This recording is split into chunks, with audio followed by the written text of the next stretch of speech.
When the universe needed monsters for battle, it turned to humanity. The ship did not announce itself.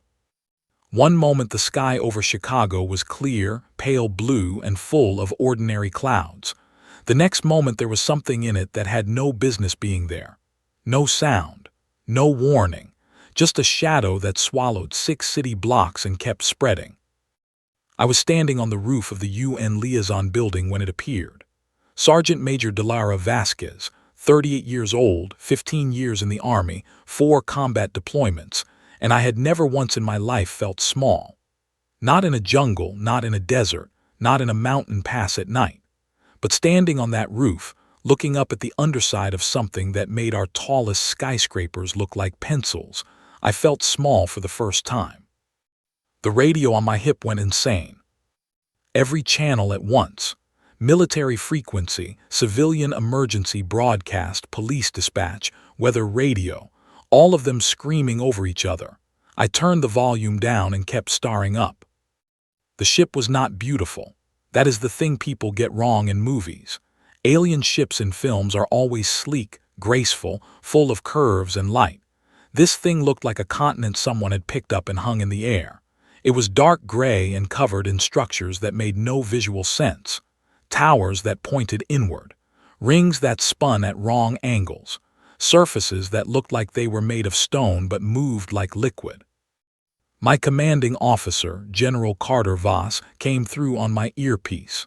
His voice was steady, which told me he was terrified, because Carter Voss was only steady when he was terrified. Vasquez, roof, stay there, do not go inside. Already on the roof, sir.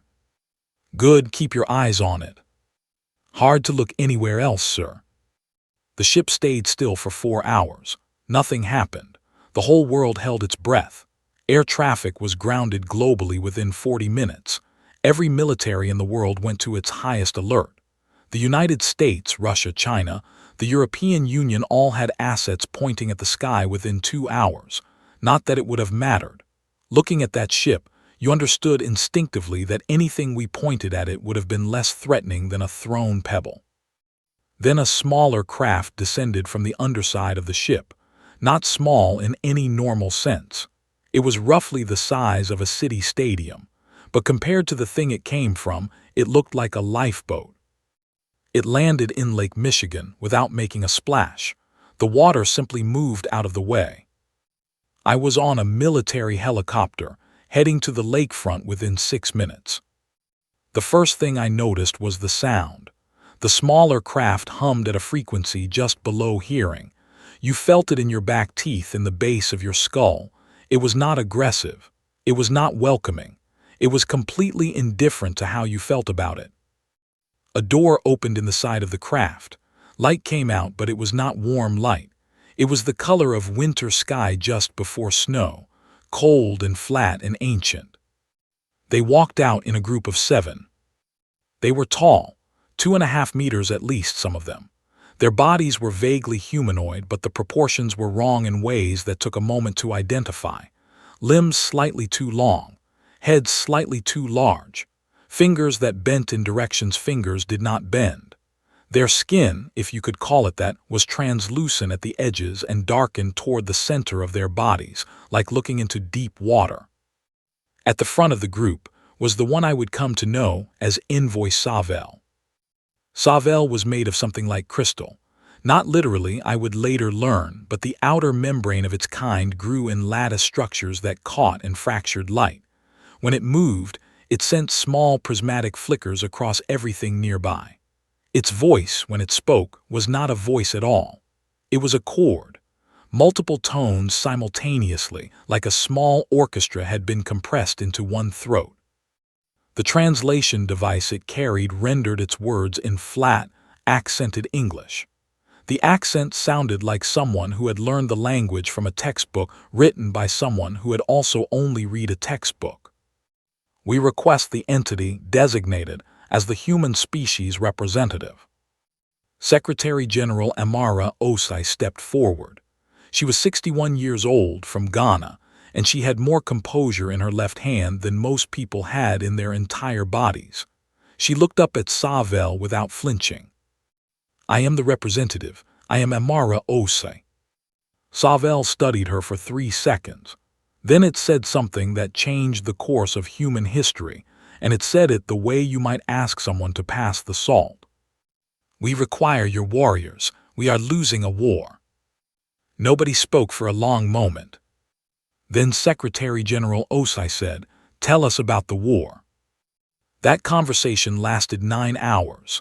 I was in the room for all of it, standing against the wall, watching, listening, making notes in a battered green notebook I had carried since my first deployment. Old habit. When things get confusing, write them down.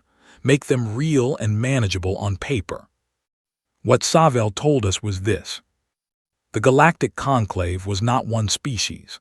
It was a coalition of 61 civilizations, the youngest of which had been spacefaring for 4,000 years. They shared technology, governance structures, and a common philosophy of conflict, which was built around precision, minimal force, and rational calculation. They had been at peace, more or less, for the majority of recorded conclave history. Then the Vreth arrived. The Vreth were not one creature and not many creatures. They were a hive mind, a single consciousness distributed across trillions of individual bodies spread through the cosmos. They did not want territory in any way a rational species would understand.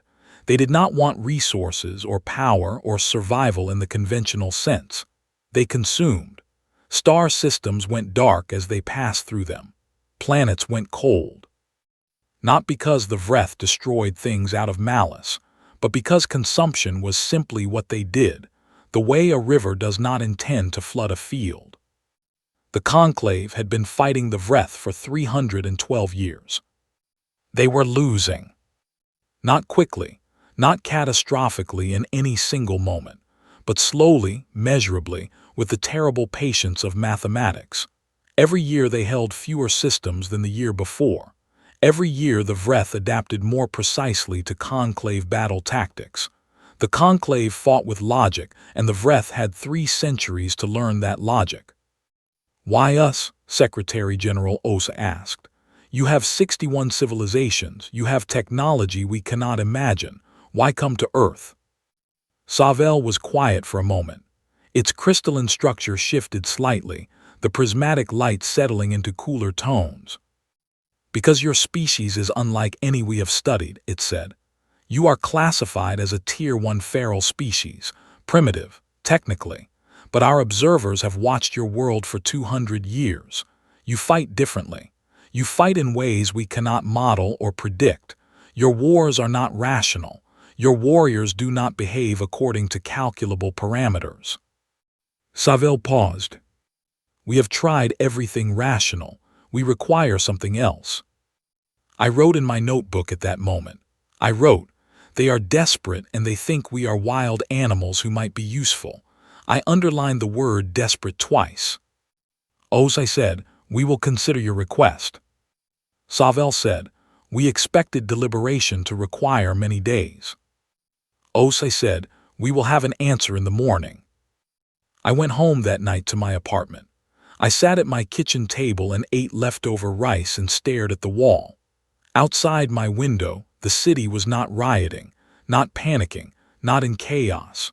Mostly people had gone to their rooftops and their balconies, and they were looking at the sky, where the great dark shape of the Conclave ship was still visible, blotting out a quarter of the visible night sky. There was a woman on the balcony across from mine. She was maybe 60 years old, with a cardigan pulled tight around her shoulders. She looked up at the ship for a long time.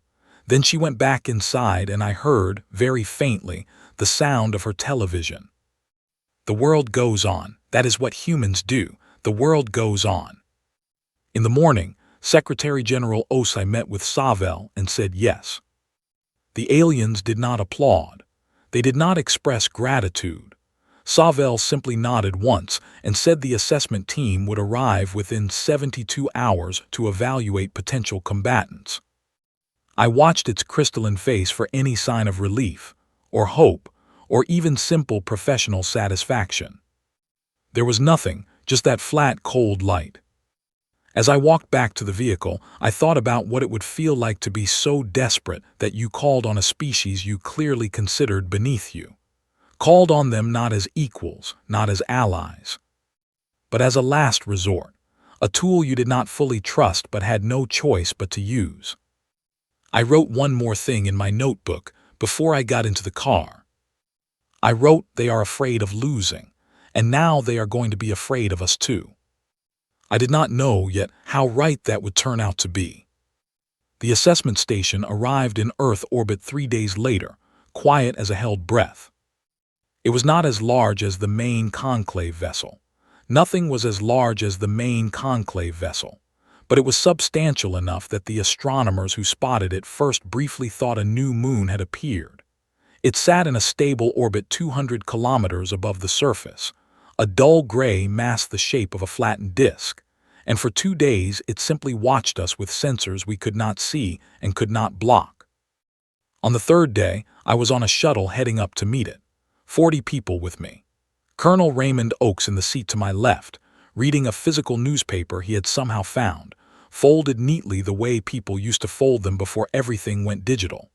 On my right, Dr. Petra Hollies, the lead xenopsychologist assigned to the mission, who had spent the last 72 hours barely sleeping and consuming what I estimated was approximately 4 liters of coffee per day. "How are you feeling?" she asked me as we cleared the atmosphere. "Like I'm delivering livestock to an auction," I said. She laughed, which surprised me. Then she looked out the window at the station growing larger above us. "That's probably closer to accurate than either of us would like," she said. The docking process was smooth in the way only extremely advanced technology can be smooth. There was no bump, no shudder, no noise. The shuttle simply stopped moving and a corridor extended to meet us, and we walked through it into an environment that immediately made everyone a little uneasy. The station was designed for conclave physiology. The ceilings were 3 meters high. The lighting was dim by human standards and slightly blue-shifted, giving everything the quality of late evening underwater. The corridors were wide but curved in ways that did not align with human intuition about where a hallway should go.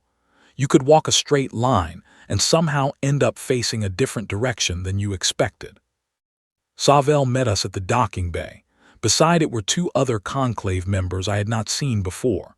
One was shorter and denser looking, with a body like dark packed clay that shifted slightly as it breathed, as if things were moving beneath the surface. This one, I would learn, was Assessor Lorne. The other was almost invisible. I do not mean that as a figure of speech. Its outline was difficult to hold in focus, as though the eye kept sliding off it. This was Scholar Venice, who was present to observe and document, and who would over the following days become what I can only describe as obsessively fascinated with every single human in the building. We were brought to an assessment hall. It was large and white and smelled of nothing. Neutral, controlled, the kind of space that had been designed to produce no sensory input that might influence results. Waiting, there were 460 volunteers. They had been selected from a global pool of 9,000 applicants who had responded within 24 hours of the UN's quiet public announcement.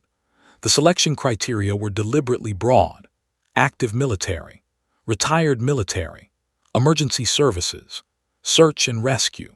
A mining engineer from Australia named Frank Doyle, who had once survived being trapped underground for 11 days and had reportedly spent the time reorganizing his rescue plan rather than panicking. A pediatric surgeon from Lagos named Dr. Nkechi Ademi, who had spent 6 years working in an active conflict zone and who, when interviewed, had said simply, "I have seen enough suffering. Show me where to stand to stop more of it." There was also a man named Pete Calloway who had listed his occupation as retired fisherman, and who I later learned had been a Navy combat rescue diver for 22 years before retiring. He had showed up to the testing site in paint-stained work pants and a jacket with a logo on it from a bowling alley. The conclave assessment program was, I gathered, the same program they used for all potential combat species. It had been developed over millennia and was, they assured us, comprehensive and reliable. The first section was physical tolerance testing. Assessor Lorne operated the equipment. Subjects were placed in a chamber that gradually increased atmospheric pressure, temperature, and a form of directed energy that Lorne explained stimulated the neurological pain response without causing actual tissue damage. The expected response, across all conclave species, was withdrawal at a consistent threshold. The test was designed to identify that threshold. 40 minutes later, Lorne approached Savell with an expression that, on a human face, would have been confused disbelief. "The instruments require recalibration," it said.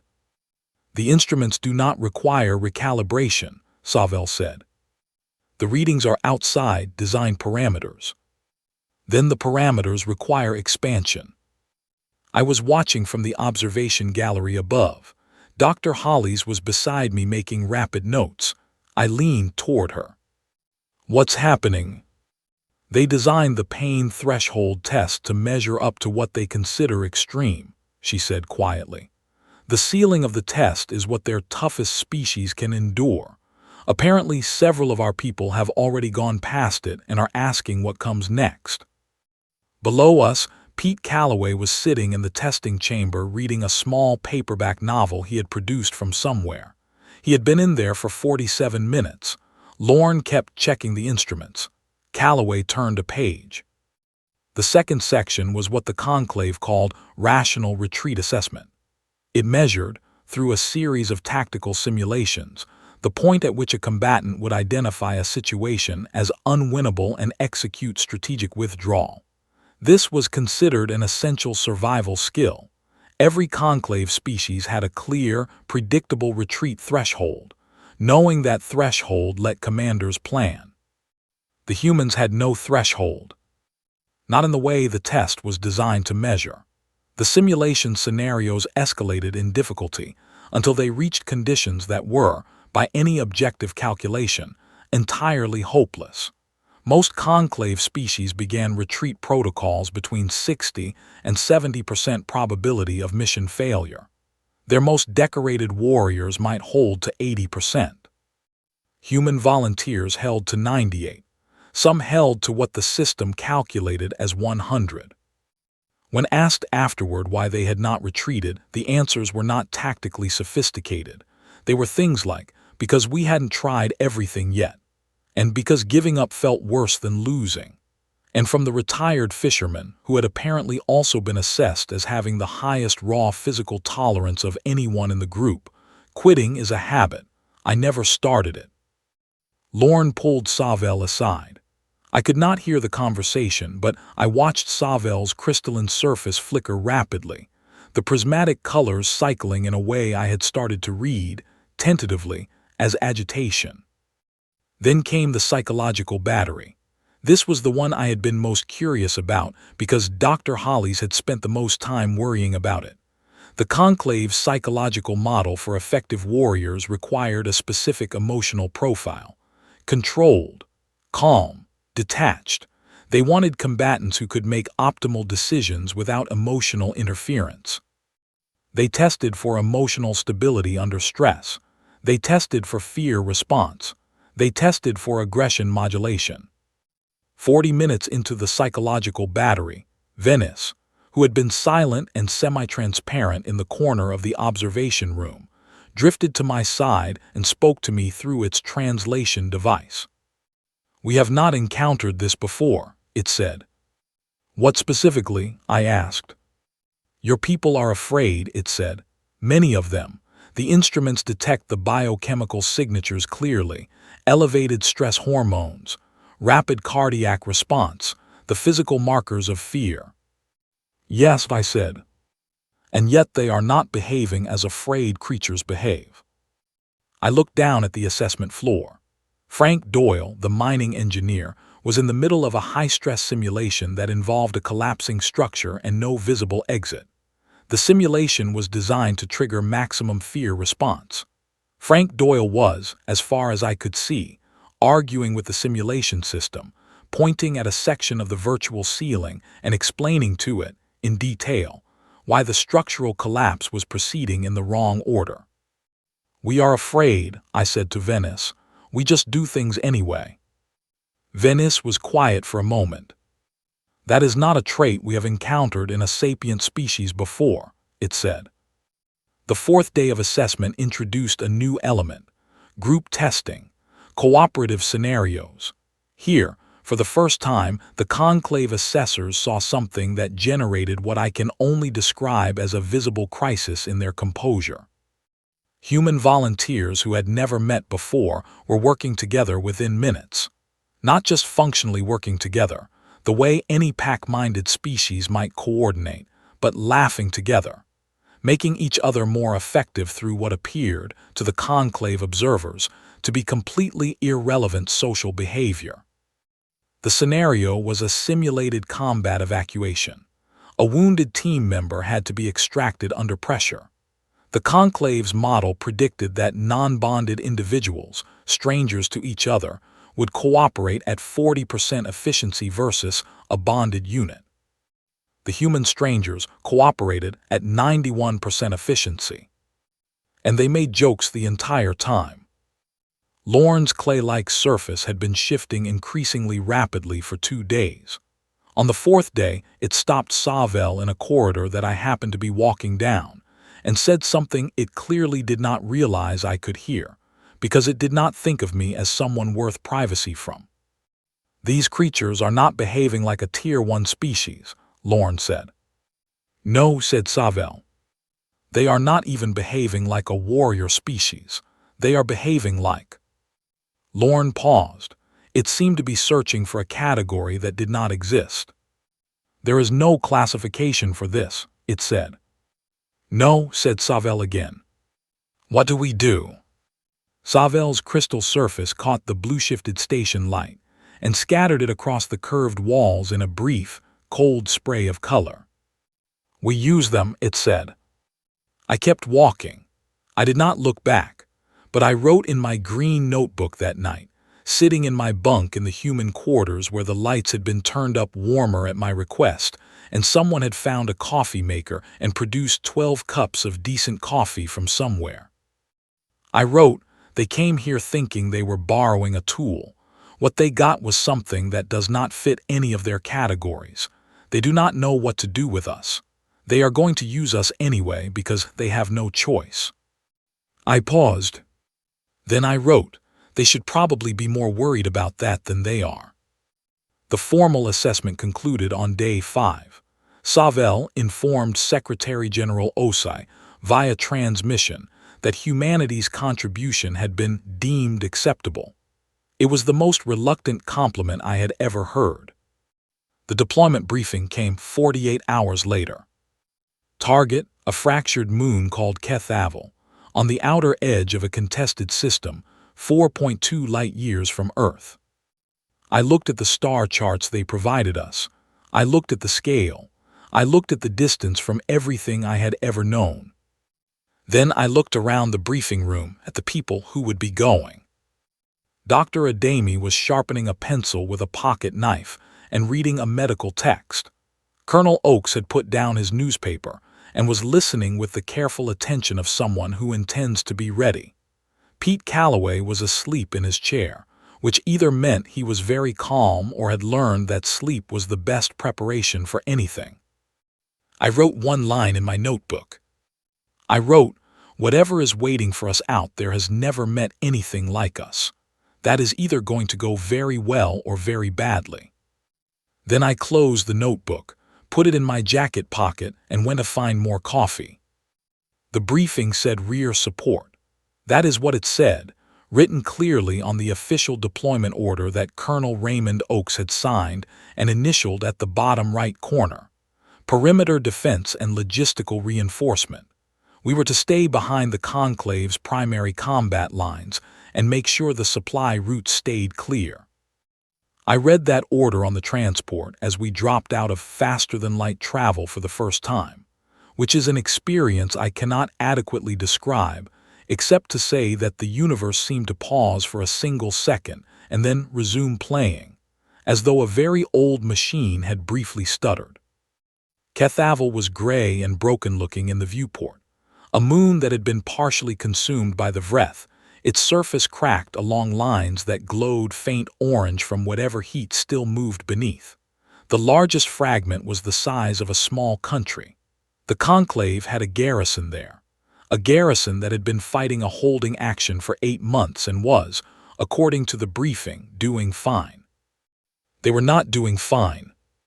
We knew within 20 minutes of landing that the official report and the reality on the ground had very little to do with each other. The Conclave garrison was 6,000 strong. They held a fortified perimeter around the largest population center on the fragment, a buried installation full of research equipment, and approximately 12,000 Conclave civilians of 3 different species. The garrison had started with 11,000. Their commanding officer, a tall being called Commander Velkas, whose species had bodies like pale driftwood that moved with quiet precision, met Colonel Oaks at the landing zone. The translation came through our earpieces, clipped and formal. "You are the human contingent." "We are," Oaks said. "Your assignment is rear perimeter. The Vreth assault patterns have not reached the secondary defensive line. You should be largely inactive." "Understood," Oaks said. Velkas looked at him for a moment, studying. Then it moved off with its officers, and Oaks turned to us and said quietly, "Right, let's go see what's actually happening." What was actually happening was this. The Vreth moved in waves, not like a military advance, not in any way that resembled tactical coordination in the Conclave sense. They moved the way a tide moves, without urgency and without pause, and what was most frightening about them was not any individual unit, but the impression of infinite patience they gave. The Vreth did not care about losses. Losses were functionally meaningless to a hive mind distributed across a galaxy. Each individual body was simply a cell in something vast and uncountable, and when cells died, more cells came. The Conclave fought them with precision weapons, calculated fields of fire, optimal defensive formations that had been tested across centuries of warfare. When a Vreth wave came, the Conclave responded with exactly calibrated force, repelled it, repositioned, and prepared for the next. The problem was the Vreth had been watching Conclave tactics for 300 years. They had learned the calculations. They knew, with enormous accuracy, how much force would be needed to break any given Conclave position, because they had broken thousands of them. They had learned to read the logic. The Conclave's second line had held for 6 days when we arrived. The first line had held for 8 weeks before that. The third line behind us was where the civilians were. There was no fourth line. On our 11th minute at the rear perimeter, the second Conclave line broke. I heard it before I saw it. A sound that I still cannot categorize. That was not an explosion and not a scream and not white noise, but something between all three. A sound that the Vreth made when they moved in numbers. It was the sound of things that had no individual voice making a collective noise that had no precedent. The Conclave's second line did not collapse in chaos. That was the thing. It retreated in perfect order, clean and disciplined and completely predetermined. They had calculated the retreat threshold, and when the probability reached the triggering point, they moved. No hesitation. No attempt to improvise a hold. They fell back to the third line in a formation that was almost beautiful in its precision. The Vreth flowed into the space they left. Between the retreating Conclave forces and our position, there were now approximately 300 meters of open ground, and an advancing Vreth wave that the sensors estimated at 4,000 individual bodies. I looked at Colonel Oaks. He was not looking at me. He was looking at the wave. His jaw was set in a way that I recognized from 2 deployments with him, a look that meant his brain had finished calculating and had arrived at a decision that the order said was wrong and his instinct said was the only option. He keyed his radio. "All units, this is Oaks, forward now." His second-in-command, Captain Louise Farron, said, "Sir, the order is rear perimeter." The rear perimeter no longer exists, Lou, Oaks said. All units move. There was a pause of perhaps half a second. Then we moved. I want to be precise about what happened next, because I was there, and because I have read the Conclave's after-action analyses, and they are, while accurate in their facts, completely wrong in their interpretation. The Conclave analysis said that the human contingent executed an unplanned frontal engagement. This is technically true. It also describes a volcano as some hot rocks, which is technically accurate and completely misses the point. What happened was this. Raymond Oaks charged into a Vreth wave 4,000 strong with 812 human soldiers, 6 medical personnel including Dr. Adami, 1 mining engineer who had apparently decided to stay with the unit, and was carrying a section of support strut as a secondary weapon, and Pete Calloway, who had been asleep in a transport vehicle, and who came out of it at a dead run when he heard the movement, still pulling on his equipment. The Vreth had a processing system, a distributed intelligence that monitored all fronts simultaneously and made tactical adjustments in real time. When a Conclave unit engaged them, the Hive allocated a precise portion of its attention and resources to that engagement. The calculation was efficient. The calculation was the problem. The calculation was based on a model. The model said, identify the size of the opposing force, calculate its expected behavior based on species profile, allocate appropriate response, execute. The model did not have a species profile for us. The first thing that disrupted the Vreth processing was the noise. Conclave forces were quiet when they engaged, coordinated, precise, without unnecessary vocalization. Human soldiers were not quiet. Human soldiers under adrenaline were producing a range of sounds that the Vreth had never encountered in combat, sharp, varied, non-repetitive sounds that the Hive's pattern recognition system kept trying to categorize and could not. The second thing was the movement patterns. The Vreth had learned to read the geometry of Conclave combat. They knew where a unit would be when it advanced, because Conclave units moved in patterns optimized over centuries. Human movement did not look like that. Captain Farron took her squad through a flanking route that no tactical model would have selected because it was inefficient and exposed, and somehow worked anyway. A fire team led by Sergeant Kofi Mensah went directly into the densest part of the wave, and then came out the other side, which the Vreth processing appears to have registered as anomalous approximately 4 times in 1 minute. The third thing was Frank Doyle. I do not have a clean tactical explanation for what Frank Doyle did. The mining engineer from Australia, who had no military training, who had been allowed to accompany us for reasons that still sit in a file marked irregular attachment, picked up a piece of debris from the moon's cracked surface that was roughly the size and shape of a small bathtub, and he used it. I watched him do it. The Vreth in that section of the line appeared to experience the same processing delay that I experienced watching him, which is to say they stopped for a full second, and in a battle a second is a very long time. The Vreth wave did not break. I want to be clear about that. We did not destroy it. 800 people do not destroy 4,000 Vreth, which are not truly individuals anyway and cannot be counted the way you count soldiers. What we did was something that Venice, the Conclave scholar who I would not know, was observing us from a remote sensor platform until much later, described in its notes with a word from its language that translated only roughly into English. The translation the device gave was confusion so deep it becomes stillness. The Vreth wave slowed. The Hive's processing, encountering inputs it could not model, allocated more attention, then more, in the way a computer runs hot when it encounters something it was not designed to process. And while the wave was slow, the Conclave's third line, where the garrison had regrouped, realized what was happening and fired into the wave's exposed flank with everything they had. The wave broke.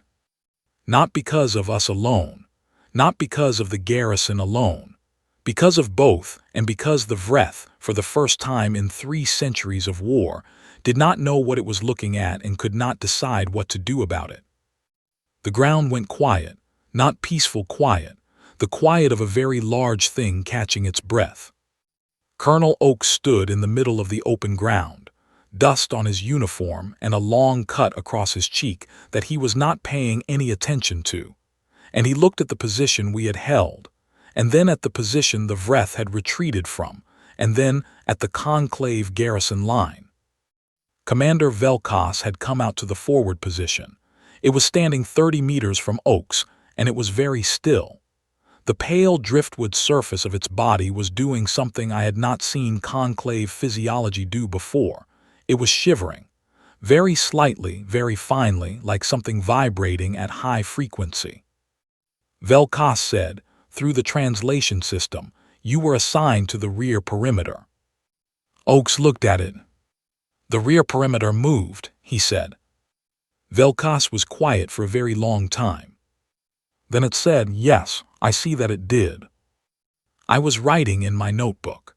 I wrote, "We have been here for 11 minutes beyond the official deployment of rear perimeter support, and we have already altered the course of an engagement that has been static for 8 months. I paused. I added, "Oakes did not ask permission. Nobody did, we just moved."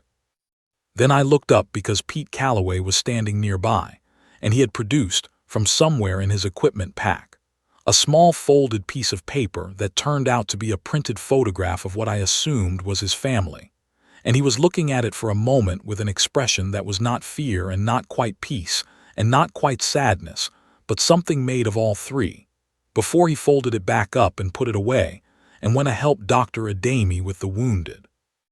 I watched him go and I thought, this is what the conclave cannot calculate, not the tactics, not the endurance.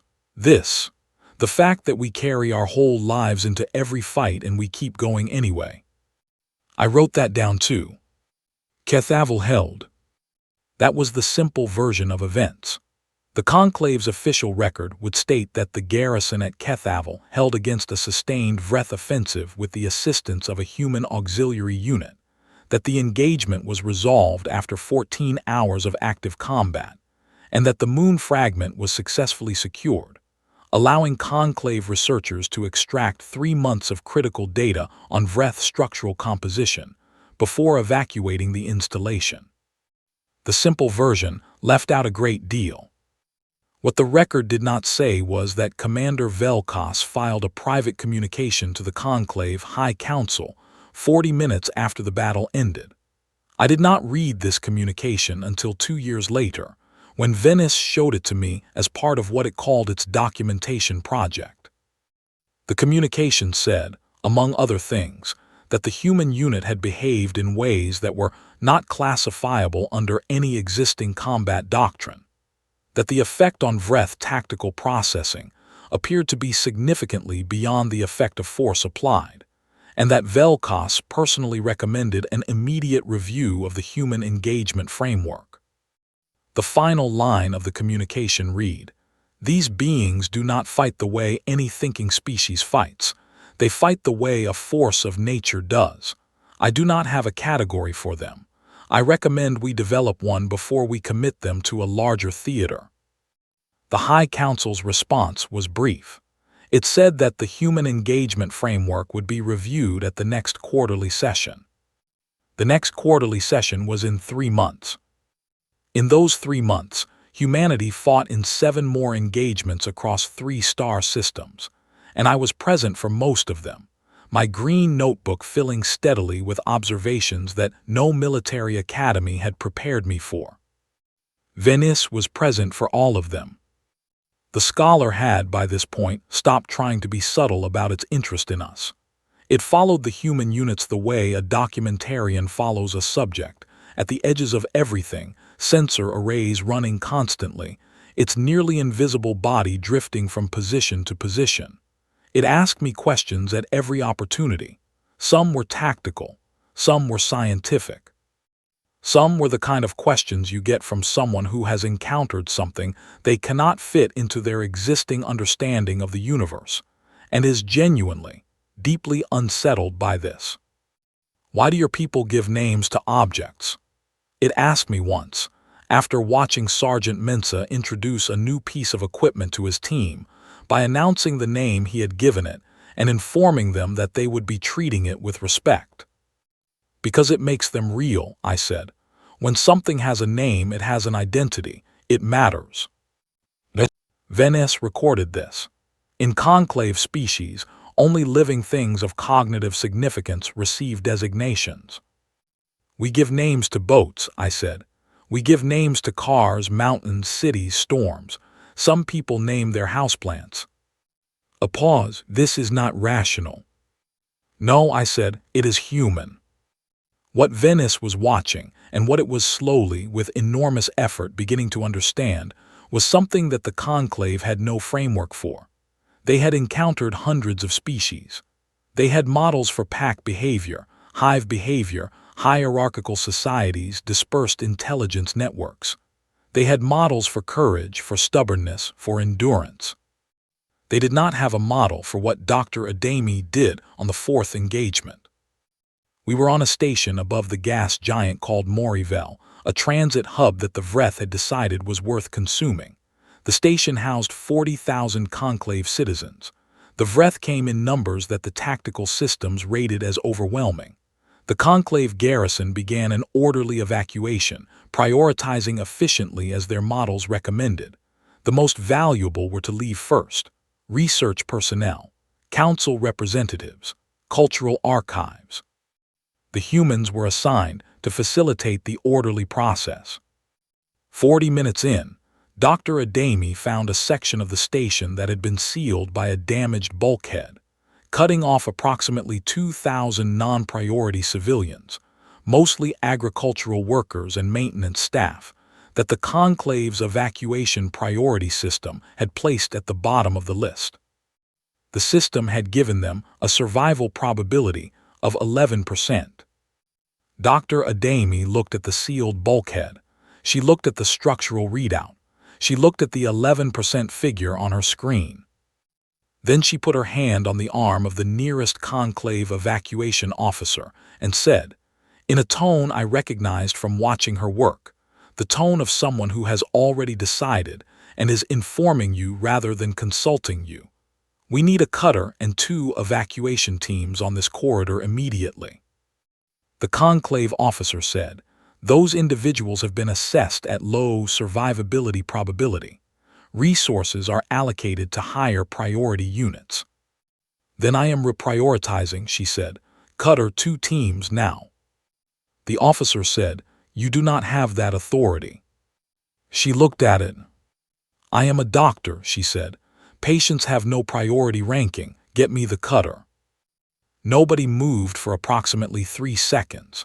Then Colonel Oakes, who had heard the exchange, said 2 words into his radio that I will not put in my notebook because they were not appropriate for official records, and pointed at the bulkhead, and we cut through it in 11 minutes.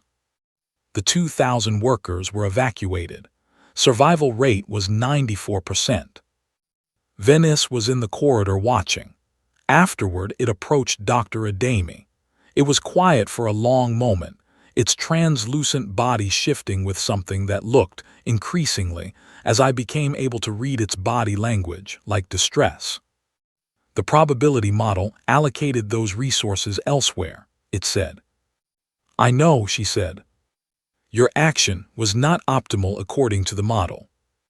The model was wrong, she said simply. How do you know when a model is wrong? She looked at it directly. She was not angry. She was tired, her gloves still on, and she looked at this ancient alien scholar with the same expression she probably used on difficult patients, patient and firm. When it tells you to leave someone behind, she said, the model is always wrong. Venice recorded this. It would quote it in every report it filed for the next 2 years. The 7th engagement was the one that changed the conversation at the Conclave High Council. It was a deep space engagement over a dying star system, and it was the first time the Vreth attempted a direct counter to human combat behavior. They had been watching us the way we had been watching them. The hive's distributed intelligence had been processing human engagement data for 3 months, and it had developed a response. It came in overwhelming numbers. It targeted the human units specifically. It deployed sensory disruption designed to overwhelm human neurology. For a full hour it worked. 60 human soldiers were out of the fight, senses scrambled. Communication systems were partially down. The position was crumbling. The conclave units on the flanks were already calculating retreat. I was on the ground for this one. My radio was producing noise instead of words. I could see maybe 6 meters in any direction. The disruption field made the world look like it was flickering, images breaking apart and reassembling a half-second out of sync with reality. Captain Louise Farron, who had lost her radio and 2 of her squad leads, and whose left arm was in a makeshift brace from an impact 20 minutes earlier, gathered the soldiers who could still function and gave them the most direct tactical address I have ever heard in my life. She said, "Eyes up, move together. Whoever's next to you, you're responsible for them, that's it, let's go." No calculation, no probability assessment, no optimal resource allocation.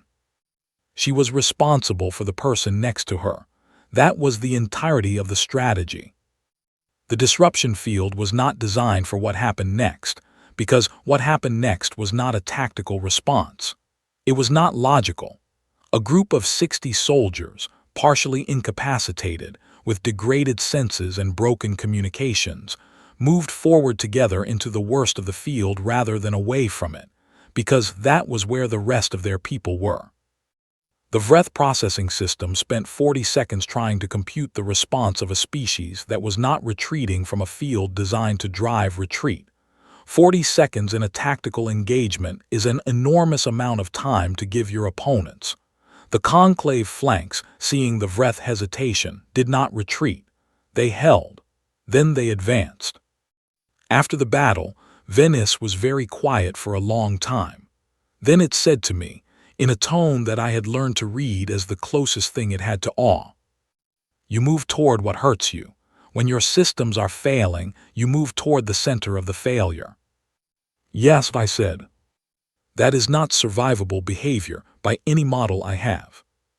"No," I said. "And yet you survived." "Yes." Another long quiet. "The Vreth will not be able to model this," Venice said. "They have modeled everything. They have 3 centuries of data on every thinking species in this galaxy. They have no data on a species that moves toward disruption rather than away from it." I wrote in my notebook, "We are not winning because we are powerful. We are winning because we are not what they expect." Then I wrote something that had been forming for weeks and that I finally put down in words. I wrote, "The conclave came to us thinking they were asking a primitive species for its teeth. They did not understand they were asking for something much stranger than that. They were asking for a species that does not do things because the numbers say to. That carries its people's photographs into combat. That names its equipment. That cuts through bulkheads because 11% is not 0%. That moves toward the thing that is trying to push it back." I wrote, "Savell asked us for monsters. I do not think it understood that monsters is exactly what it got. Not the kind that destroy without thinking. The kind that think and choose and still do the thing that looks, from the outside, like it cannot possibly work." And then I looked at Captain Farron, who was having her arm properly splinted by Dr. Adami, and they were talking quietly, and at one point Farron said something that made Adami laugh, and I thought, there it is. That is the thing the Vreth cannot compute, the laugh at the end. Savell found me the following morning. I had been half expecting it. It stood at the entrance of the human quarters, which it never entered, and when I came out it said, without preamble, "The Vreth have issued a communication to the Conclave High Council." I waited. "They have requested that human forces be withdrawn from all active theaters." I kept my face still. "The Conclave declined," Savell said. "Of course," I said. Savell's crystalline surface was still, no prismatic cycling, no color movement. the stillest I had ever seen it. "Sergeant Major Vasquez," it said, "a question. Go ahead. Do your people understand what they are?" I thought about this for a long moment. I thought about Oaks charging forward on Kethavel, about Adami at the bulkhead, about Farron moving toward the disruption field, about Pete Calloway with his photograph and his paperback novel. "Not in the way you mean," I said. "We do not think of ourselves as unusual. We are just doing what we do." "That is perhaps the most alarming part," Savell said. It turned and walked away. I went back inside and wrote in my notebook, "The Vreth are afraid of us. The Conclave is afraid of us. Everyone out here is afraid of us." I sat with that for a while. Then I wrote, "Good. The war ended on a Tuesday."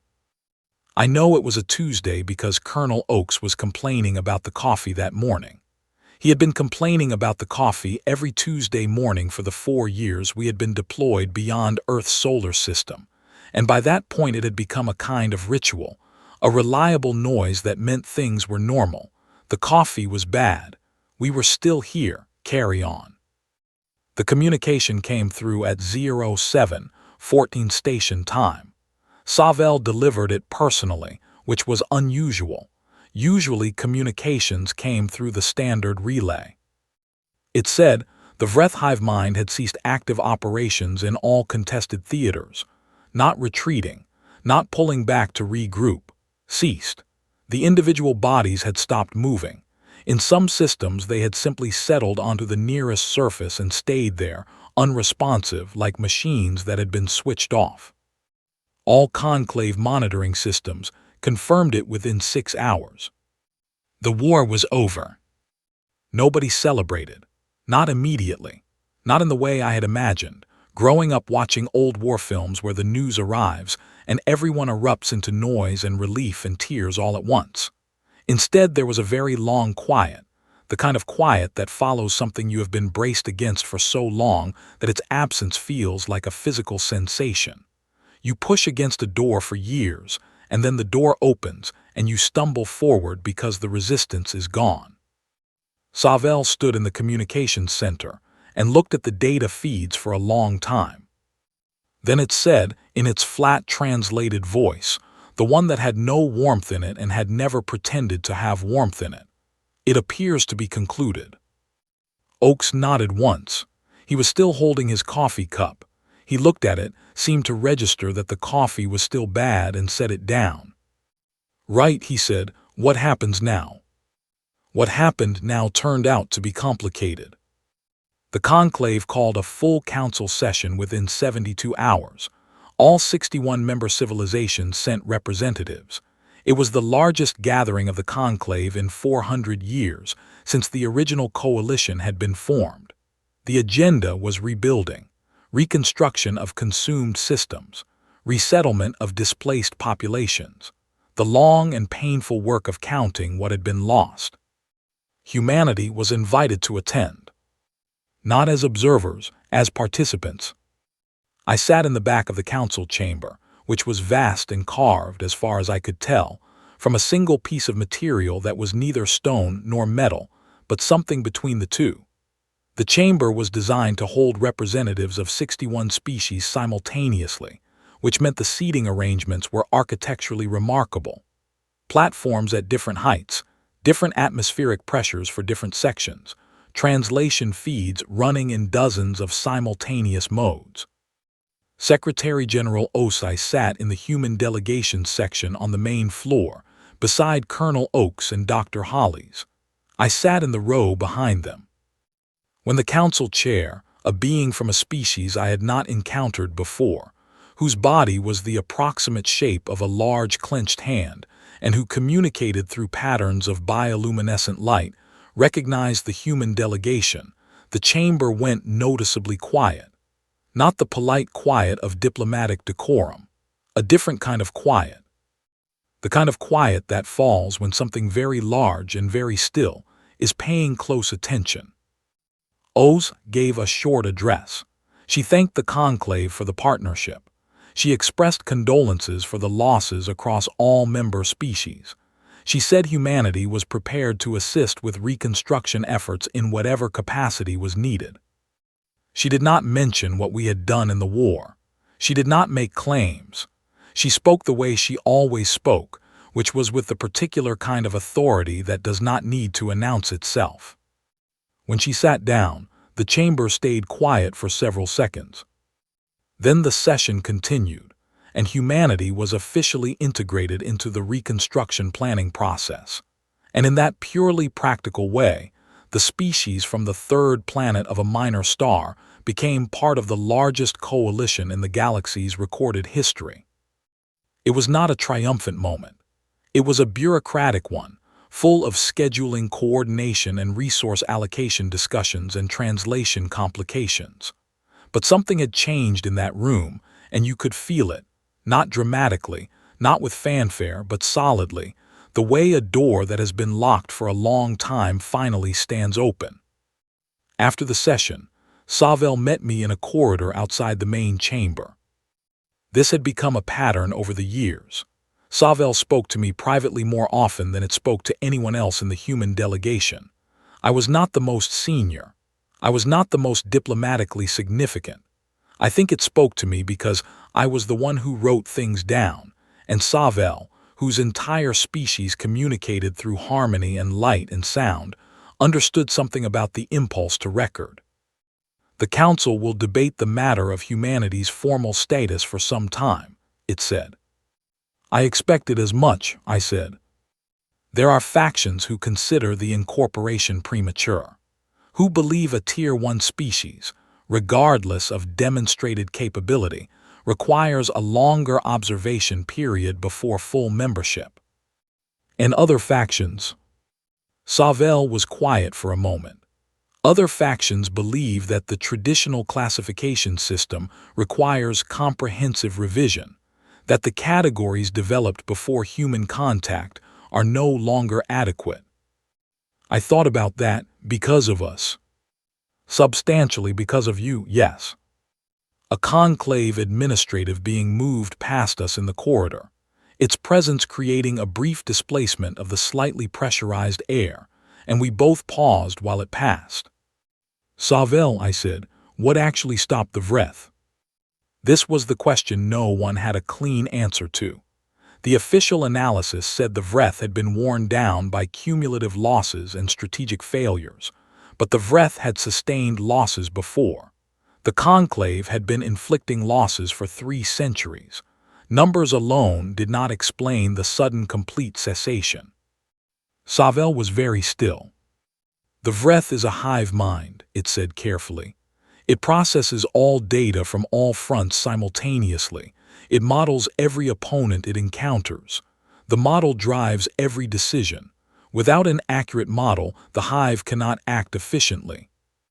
And it could not model us, I said. It could not model you, and it spent considerable resources attempting to do so over the years of human involvement, more resources than it could sustainably allocate. The hive began, in effect, to run too many unresolvable calculations simultaneously. I thought about this. It tried so hard to figure us out that it lost track of everything else. That is a simplified version, Savel said, but not an inaccurate one. We confused it to death. Another pause. To stillness, Savel said.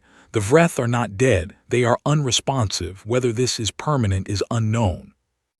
I wrote that in my notebook later, sitting in the human quarters that felt slightly too small and slightly too warm, which was exactly how I liked them after 4 years in spaces designed for other bodies. The next few months were the strangest I had experienced, and I had experienced a great deal of strange. Earth became, almost overnight, a location that mattered cosmically. Humanity went from a species that did not officially exist in galactic politics to one that had a seat at the largest diplomatic table in the galaxy. The transition was not smooth. It could not have been smooth. 61 civilizations, the youngest of which had 4,000 years more spacefaring history than we did, were not going to simply absorb us as equals without friction. There were conclave species who wanted us quarantined. not hostilely, scientifically. They proposed that humanity be placed in a kind of diplomatic observation status, welcomed but contained, appreciated from a distance the way you might appreciate a natural phenomenon that you were not entirely comfortable standing next to.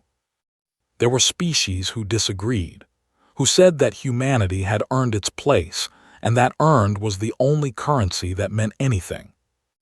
There were species who said nothing at all, and simply watched us with the attentive, careful observation of beings who are recalculating something important and do not wish to be interrupted while they do it. Venice published its documentation in the 7th month. It was not a short document. It was, by conclave academic standards, an extraordinarily long one. It covered everything from the initial assessments to the final engagement, and it was built around direct observation, recorded conversations, and the kind of careful, patient analysis that only someone who had spent 4 years doing nothing but watching could produce. I had known it was coming. Venice had been interviewing me on and off for the entirety of the war. I had given it quotes. I had answered its questions. I had read early sections when it asked me to check factual accuracy. But reading the finished document was different. Venice had titled it in its own language, a word that translated to the species that persists without certainty. The document's central argument was this: every species the conclave had encountered fell, broadly, into one of two categories of motivation for action. Rational actors responded to clear-eyed calculation of probable outcomes. Instinct actors responded to biological programming that had been shaped by evolutionary pressure. Both types were predictable by the Vreth, because both types were, at bottom, consistent. They did what they were built to do, whether by choice or by nature. Humanity, Venice argued, did neither. Or rather, we did both simultaneously in ways that canceled out predictability. We calculated, and then we did the thing the calculation said was unwise. We felt fear, and then we moved toward the source of it. We held rational models of the world, and then we threw those models out when the models conflicted with something we refused to abandon. Something that was not rational and was not pure instinct but was something else.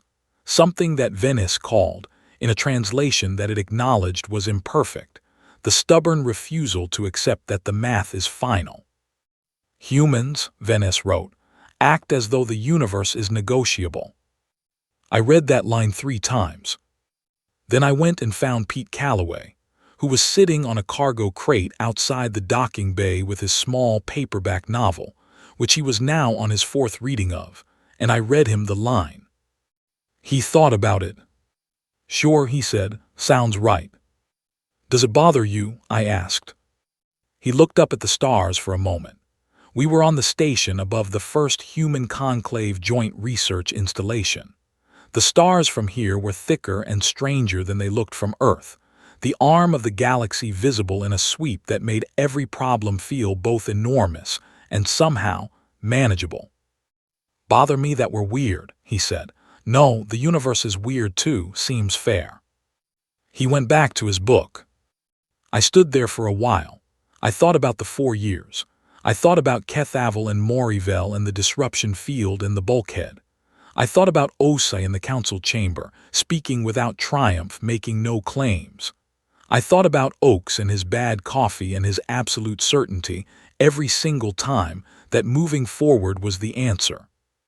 Then I went back to my quarters, and I opened my notebook. The notebook had been a problem for a while. I had filled it in the first year and transferred to a second one. The second one was nearly done. I had a third one waiting.